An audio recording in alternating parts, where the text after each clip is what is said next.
The Russian side is improving, not at the same speed. It's not adapting at the same speed, not adapting at the same speed, and not innovating at the same speed. But they are able to copy what Ukraine is doing and industrialize it. That's on one end.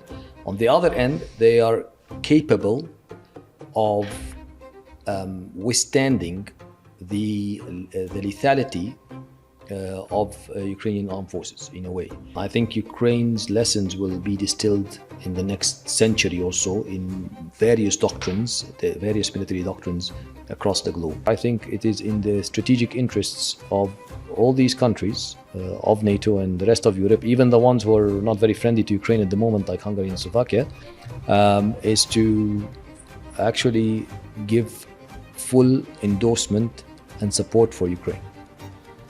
Supporting Ukraine is expensive, but it's cheaper than fighting a full-scale war yourself. Yeah, absolutely. Well said. Welcome to Ukraine Insights, the podcast where we take you behind the scenes for context and clarity, uncovering people and ideas shaping Ukraine's present and future. Brought to you by Kyiv Insights. So, hello and welcome to Ukraine Insights. Today our guest is Dr. Omar Ashour, Professor of Security and Military Studies at the Doha Institute of Graduate Studies in Qatar. He's a leading expert on hybrid warfare, military effectiveness and armed movements, the author of The De-Radicalization of Jihadists and How ISIS Fights. And in recent years, he's been closely analyzing Russia's war against Ukraine. And today we'll be talking about Ukraine and what it's teaching the world about modern warfare. Thank you for joining us today and welcome. Thank you. It's a pleasure and honor to be here, as always. Yeah, welcome back to Kyiv. You're a frequent guest. Thank you. Yes. Yeah.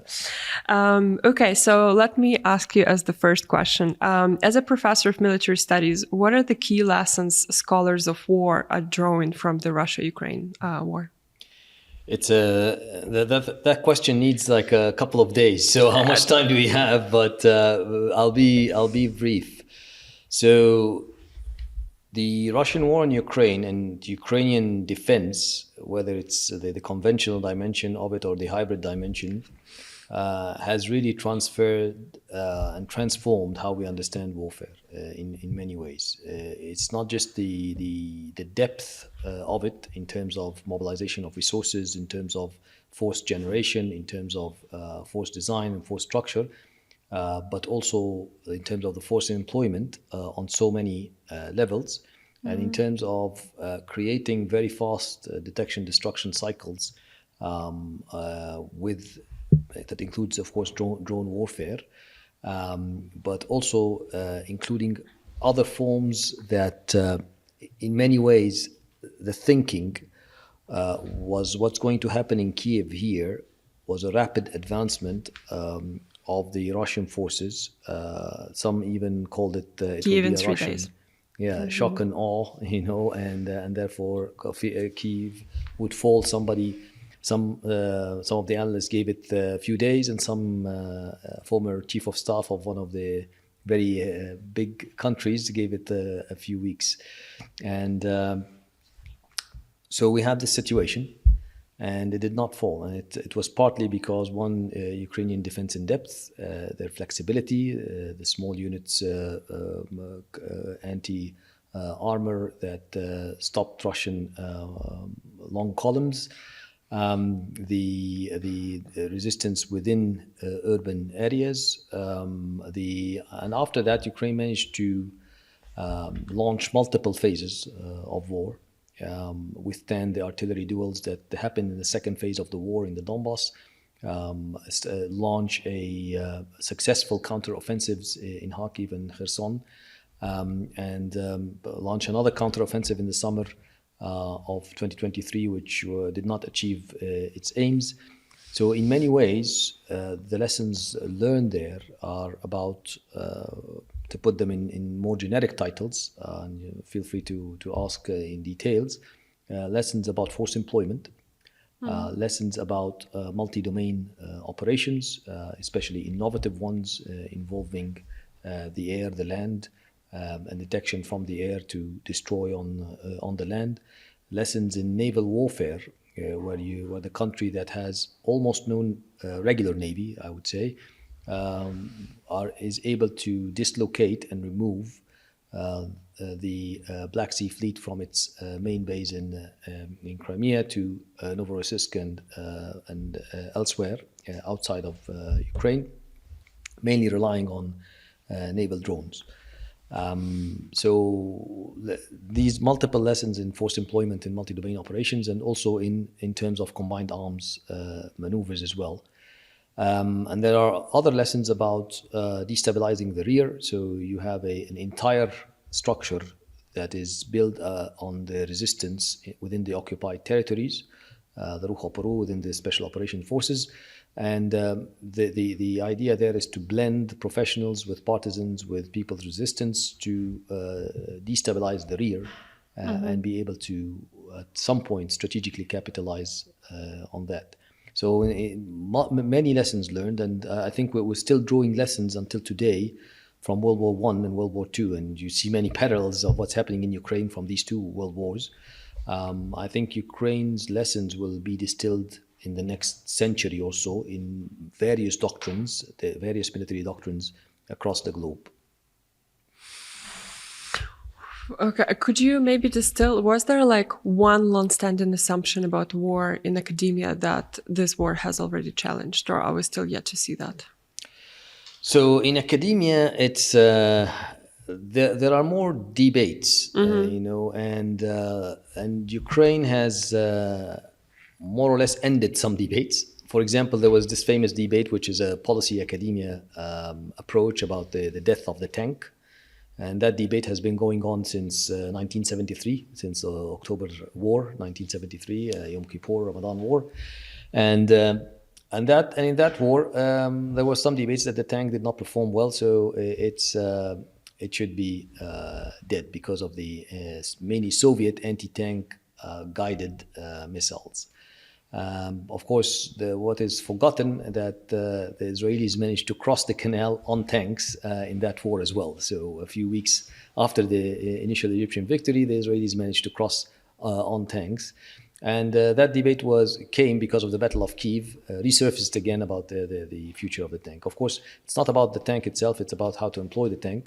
And the Ukrainian 1st Tank Brigade in Chernihiv employed the tank in a very successful way that make them withstand and resist against a 10 times larger Russian force, and in the end undermine that north eastern axis towards Kyiv, and also save the city of Chernihiv, which is one of the heroic cities of Ukraine, one among many heroic cities in Ukraine. Other debates had to do with, for example, hybridization. There was this idea that I think it was Rupert Smith who wrote the famous book, The Utility of Force. And that was the idea that 21st century warfare will be about a mix of information operations, special forces operations, and more or less about legitimacy and political coup de main in a way. So in a way, he wrote this book, I think in 2005 maybe. He was forecasting what's happening in Crimea in 2014, because it was in a way a coup de main. You attack with the special, you do the psychological operations, you do the information operations, you try to destabilize the society, you pit one part of the society against the other, and then you send your special forces to attack the local parliament and the local government buildings to control it, as what happened in 27th of February 2014. And then after that, after all this destabilization, also you instill fear by a few terror attacks and such criminal activity, and you employ your own local militias, your local proxies, and then you consolidate with your regular forces after that. So in a way, Rupert Smith, when he wrote this book, he was forecasting what happened, but his implication was you don't need depth anymore. So you don't need the mass forces or large forces. You don't need the force generations. You don't need the conscription. You don't need the tanks. You don't need the heavy artillery. That's the implication in the end. And of course, and many upheld this. This idea that it's going to be just intelligence, special operations, and coup de main all over, and that's it. Of course, that's in 2022. What we're seeing is the industrial scale warfare is not over. It became hyper-industrialization of warfare, and also adaptation from the other modes or types of warfare, including the hybrid, including the intelligence, and including the first part did not go away. The industrial dimension or the industrial era of warfare did not go away at all. We're actually in a crisis in Europe because of the lack of the capability and the capacity to withstand an industrial scale level of warfare. But then the information era of warfare is still with us. So the digitalization is still with us. It's as I mentioned earlier, it's making the kill chains much faster. The detection destruction cycles much faster. So now we have both. We are in the middle of both worlds, and the party that is going to make the maximum use of both eras of warfare, information and industrial, in its force employment and in its force training and its force equipment, and its capability for force rotation and reconstitution, is going to be the most combat effective and also therefore most military effective on the battlefield. Let's hope that's the good side who learns that lesson. I'm hoping that I'm cheering for the good side. Ukraine already proved itself, but I'm just worried about the other side is also improving. So not at the same. Here's the problem. The Russian side is improving, not at the same speed. It's not adapting at the same speed. Not adapting at the same speed and not innovating at the same speed. But they are able to copy what Ukraine is doing and industrialize it. That's on one end. On the other end, they are capable of withstanding the lethality of Ukrainian armed forces in a way. So, for example, Bakhmut is perhaps an example.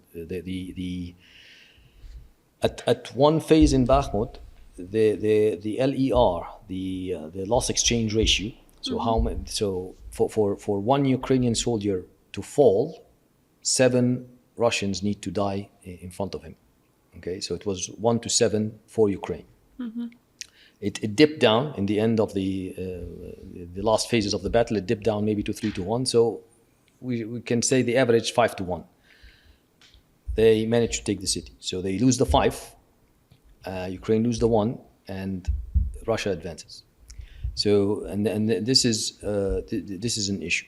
Actually, the Taliban fought the same way. And if you think in Afghanistan, the Taliban lost in 20 years over 50,000 killed only, plus the wounded and the defected and the prisoners and so the other categories of casualties.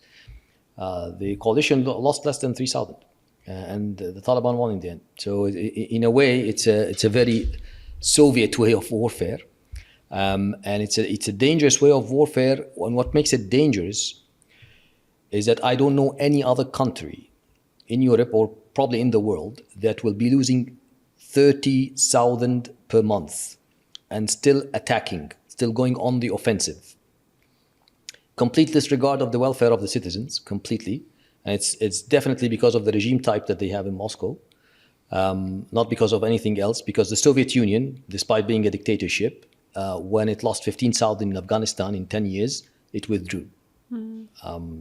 Okay, and before that, in the first Chechen War, for example, there were the Chechens in Grozny, the pro-independence Chechen, the Chechen Republic of Ichkeria, managed to capture about 10,000 soldiers, POWs, in Grozny in the offensive of August 1996.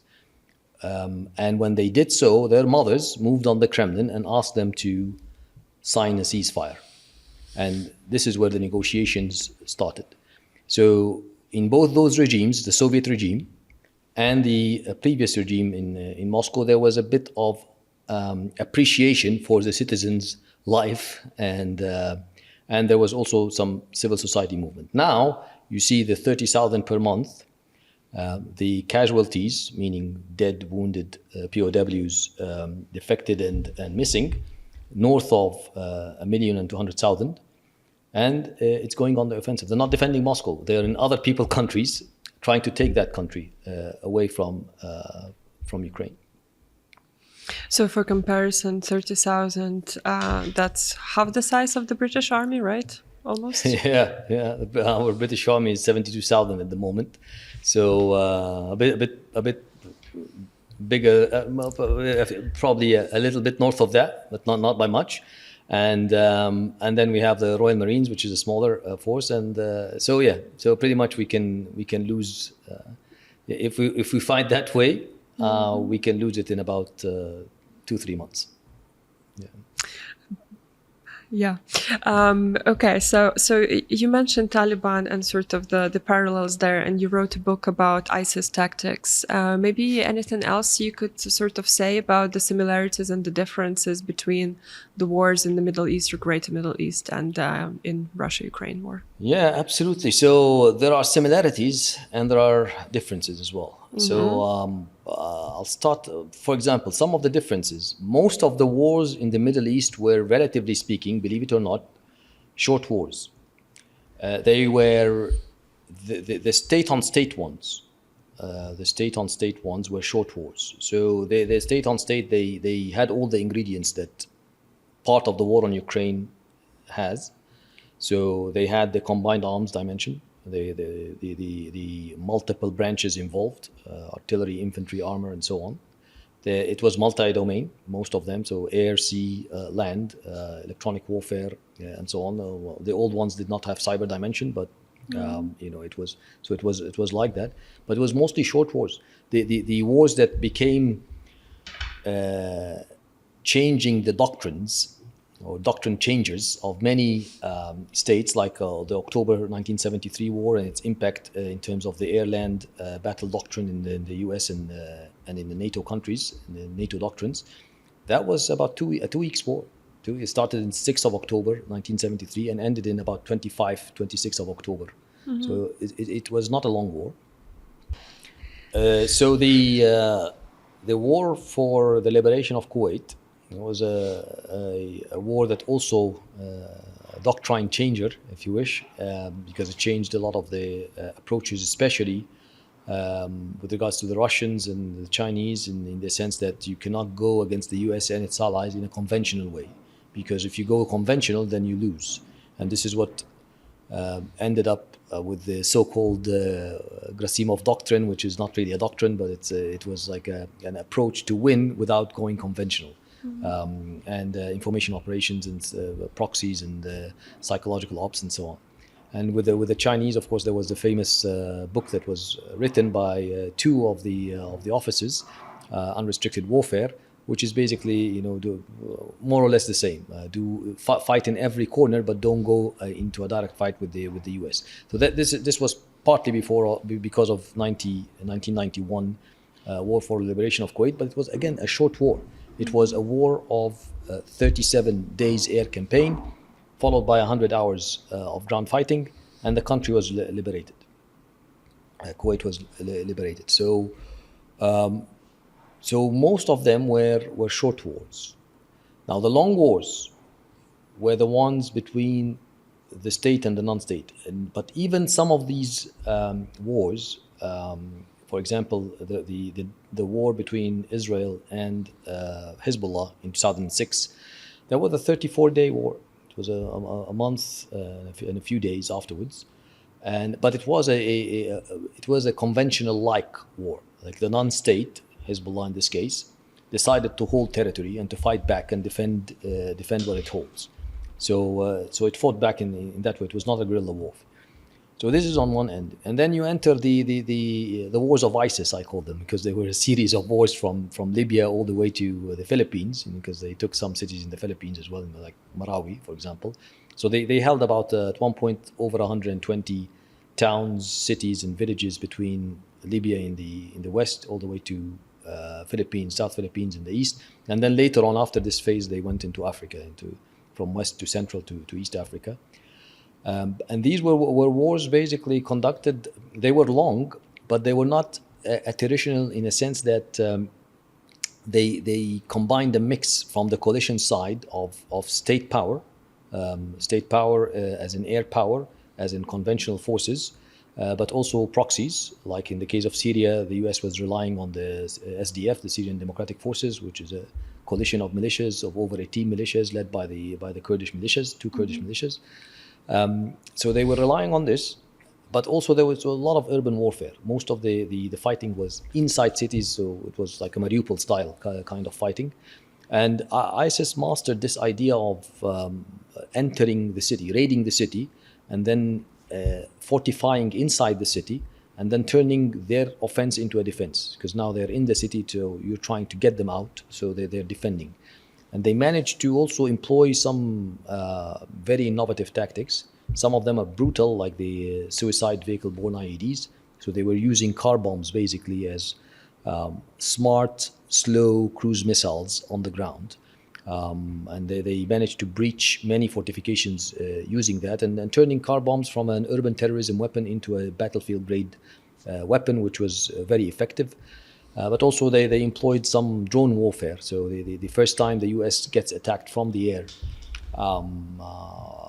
since April 1953 in the Korean War was by ISIS, was in December, was not by China, was not by Russia, but was by ISIS in December 2016. When in the Battle of Mosul, they attacked it from the air with about 70 drones, quadcopters, and employing grenade and IED dropping quadcopters. So you had some of these similarities, but there was also so some of these differences, I would say, but there were also some similarities, and the similarities has to do with the hybridization of war in general. So the war on Ukraine in 2014 started by a hybrid operation in Crimea, started by a similar hybrid operation that failed because it was not exactly hybrid in Kharkiv. When Kharkiv People's Republic was declared, and Ukraine managed to, people of Kharkiv really, and some of the mix of civil society, non-state forces and state forces managed to control the situation there. And also a hybrid war in the Donbass, employing first proxies between quotation, so Russian-led non-state forces or irregular forces, and those. This was the case in most of the Middle Eastern wars. The hybrid dimension was very much there. The employment of state terrorism. We know that Russian proxies or direct Russian or former Russian officials like Mr. Igor Girkin, has employed terrorism, including assassinations, including the usage of car bombs. We recorded tens in the Donbass in the war of 2014-2022. So that also was one of the features of the Middle East, whether non-state terrorism or state-sponsored terrorism or state terrorism directly. That was also employed. So there are quite a few similarities in that sense. So it's interesting. So there are similarities between how ISIS fights and how Russia used to fight in Donbass before 2022. Absolutely. So I interviewed some of the soldiers back in 2016 who came back from Crimea, who were in Crimea, stationed there, and then not everybody came back to Ukraine, but those came back to Ukraine. So basically they were describing me what was happening in Crimea prior to February 2014, and I was thinking this is exactly what happened in the city of Raqqa in Syria. Prior to ISIS control for the first time in September 2013. So ISIS took Raqqa twice, once in September 2013 and once in January 2014.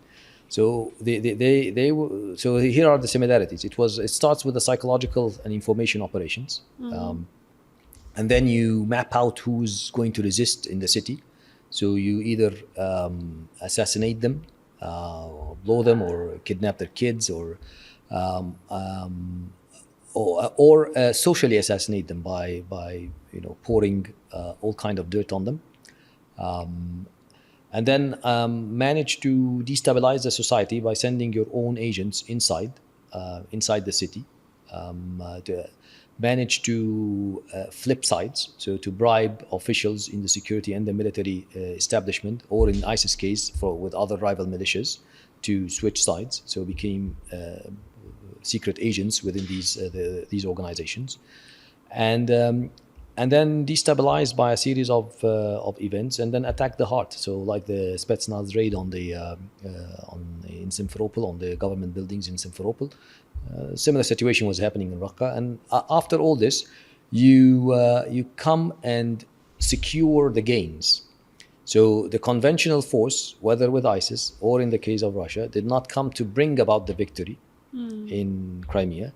They just came to secure the victory. So you let your conventional forces arrive after the victory is almost there, so just to secure it. And this is how they fought in both cases. But the interesting part is this does not always work, neither for ISIS, nor for Russia. And I just mentioned the case of Kharkiv. If there was quick, rapid responses, so in Crimea it was 100% success. In Kharkiv it was a 0. In the Donbass between 2014 and 2022 it was a 50-50. They employed their proxies, and they did the destabilization, and they you had the council member in Horlivka who raises the Ukrainian flag, and then they come masked men and take him, and he shows up as a dead body, and so terrorism basically. So the terrorism, and captured on camera, not even uncaptured on camera. So when you have this, you destabilize enough, but then they failed because there was a resistance. There was a Ukrainian decision that we tried to rely on the allies. In the case of Crimea, Obama administration and Merkel administration told us, we'll get it back with sanctions and diplomacy. And until March, it was annexed by then. And now we're facing a similar situation in the Donbass. So plan B is we're going to fight back. So we're not going to ignore the allies. Plan B is ignore the allies. And this is what they've done. And they captured back the cities. So Sloviansk, Kramatorsk, in the summer, the first Ukrainian counteroffensive in the summer of 2014, they captured back these cities in Mariupol. And so when that was done, it showed that, yes, this type of warfare is extremely effective, meaning that low costs and high gains. So you achieve strategic gains with very low costs, with special operations like tactics. So the TTPs are not very costly, and you get the most important geostrategic region of Ukraine, Crimea, or one of the most geostrategic regions of Ukraine, and you get that, but it doesn't always work because when you tried it twice again, it did not work. And then the fourth time, if you wish, was in Kyiv, because Kyiv was supposed to be a coup de main. In a way, the infiltrations happen. You try to decapitate the leadership. And the army, like in Crimea, will not fight back. I don't know where did they get that from. They did not see the transformation between 2014 and 2022. And the people are going to be welcoming. And of course, this was all myth, like hallucinations in the heads of the leaders of the FSB. So staying on the topic of occupied territories, because I know a lot of your recent work has been focusing on the resistance in occupied territories of Ukraine. So first, maybe what, if any, is the role of partisan activity in both shaping the battlefield dynamic, but also the political calculus around negotiations? And is it feasible for Ukraine to liberate occupied territories militarily right now? Can Crimea be, Ukrainian again? Crimea will be Ukrainian again. I have no doubts, and I have no doubts for good reasons. It can get worse, but it didn't. It didn't, meaning that in 2022, if we're talking, with conventional military assessment in terms of what kind of resources would resistance have. In Crimea and the occupied territories, the resistance would be over. And I'm writing basically a book about the resistance in the occupied territories, about this trinity of peoples, partisans, and professionals. With that Ukrainian, what I call it, hybrid defense strategy. You're mixing up irregulars with the professionals in terms of the special forces and the Peru for the in the SSO, the special operations the resistance movement. in the resistance movement, and the people who are mainly resistance via civil resistance, although that's becoming more of a very dangerous thing to do at the moment.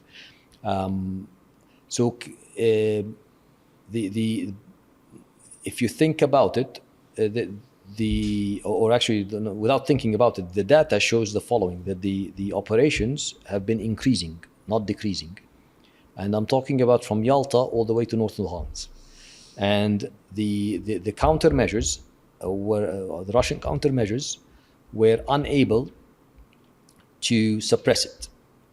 That by itself is an indicator that there is an incapability and a lack of capacities to suppress a multiple resistance movement. We're not talking about one now, but we're talking about multiple.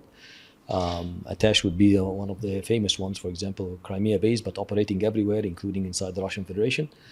When you see something like that and you start researching and looking a bit in depth, then you find out that this pattern of resistance is very difficult to suppress and very useful in terms of enabling the regulars at some point.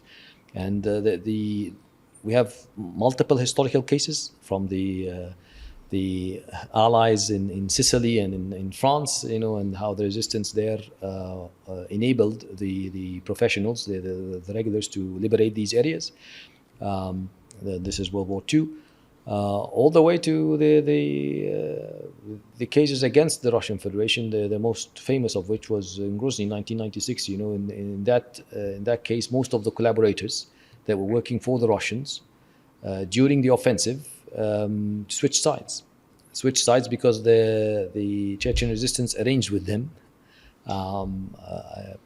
prior to the offensive, and so you have these cases where the collaborators become patriots again for one reason or another, but they did become, in this case, switching sides. And you have quite a few cases of such.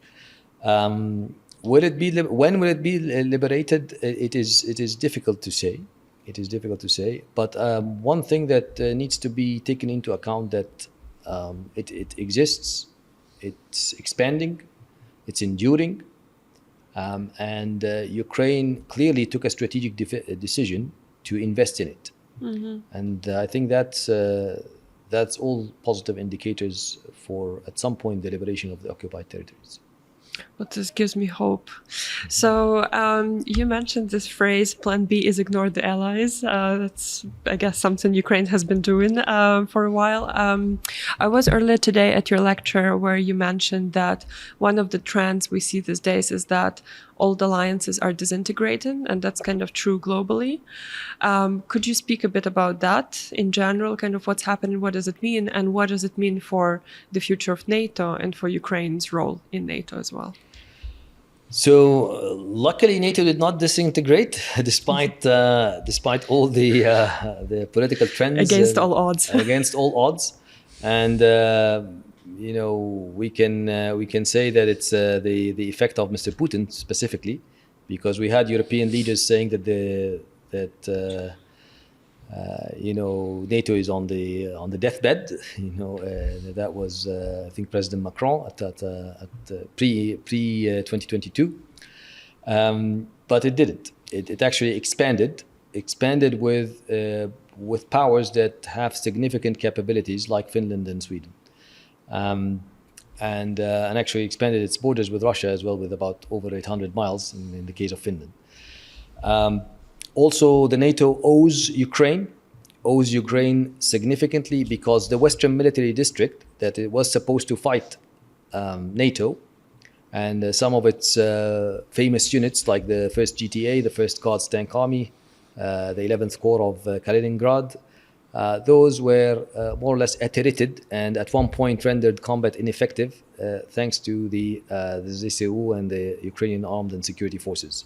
So that's a favor that was done to the NATO, and in terms of defending Ukraine, but also the NATO benefited from it. So by that, they made the defense of other countries that could be attacked by the Russian Federations as NATO members. They made the job much easier in that sense. And because the reconstitution will take time. There will be reconstituted, of course, and some of them are already reconstituted, but it will take time to be at the same level, shall we say, in terms of capability and capacity and numbers and mass and so on. Alliances. Well, I just mentioned the case of Kuwait. In Kuwait, in 1990, 1991, Kuwait had no defense agreement with the US. It had no security assurances like the Budapest security assurances. It had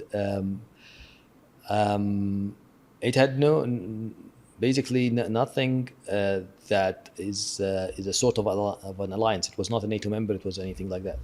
It was invaded. The United States mobilized about 900,000 soldiers, and in about 37 days of an air campaign and 100 hours of ground fighting, it liberated the country. Okay, and then after that, in September '91, they signed the defense agreement, defense cooperation agreement. Okay, in the case of Ukraine, fast forward to 2014, nothing was done for Crimea, despite having the Budapest Memorandum for Security Assurances for Ukraine, and we know that sad story. And so this is like one indicator of how or where alliances are heading. The issue is with NATO is that it still exists, and it's worth existing because it's mostly composed of small states that can be very vulnerable. It's always kind of, I don't know, ironic when you hear Russia is feeding from Estonia or Latvia, because they joined NATO, and it's not the other way around. Like Latvia and Estonia trying to defend themselves against the former imperial colonizer who committed horrors across thousands of times the size, probably. Yeah. It's 28 times the size of Ukraine, and Ukraine probably, is about Estonia 25 Estonias. Yeah. Yeah. So do the math, So in that sense, it is very important for NATO to stay as a largest and at one point the most effective alliance in probably in modern history. But still, NATO is on one end has larger numbers in terms of membership, but much smaller numbers in terms of soldiers, mechanized warfare capabilities, armor, artillery. All this is down at least by half, if not by 2/3, compared to the Cold War figures. So NATO needs depth. And that depth is difficult to create quickly. So it needs investments, and they were already very late. They got the message first in 2008 in Georgia, and then they got again 2009, I think, in Munich Security Forum, Security Conference, and then again in 2014 in Crimea. So they got multiple messages, and they did not move. Now they're moving, finally, but slowly.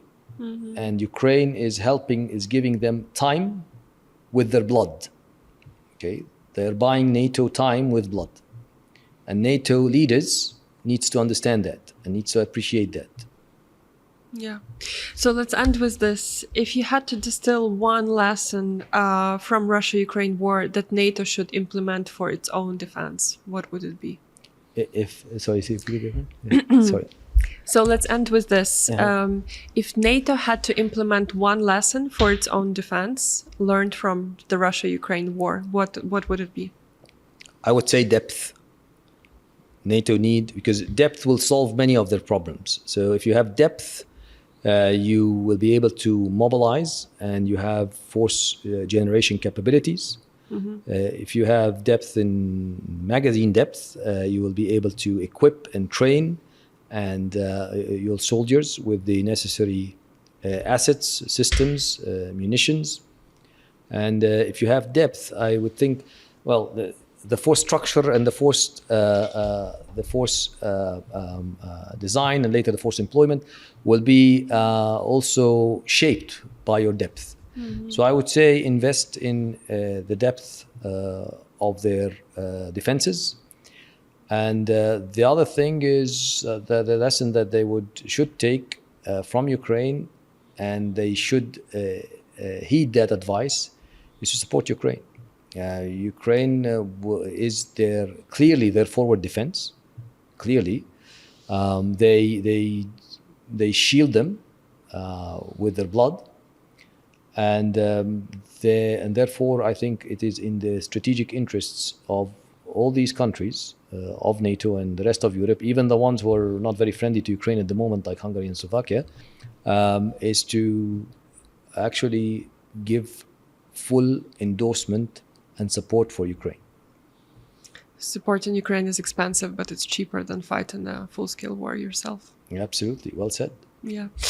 Thank you so much for your time and your insights. It was a pleasure. Thank you. If you enjoy Ukraine Insights, don't forget to subscribe, leave a review, and share an episode with a friend or colleague who follows developments in Ukraine. Your support helps us bring independent voices and informed perspectives to a global audience.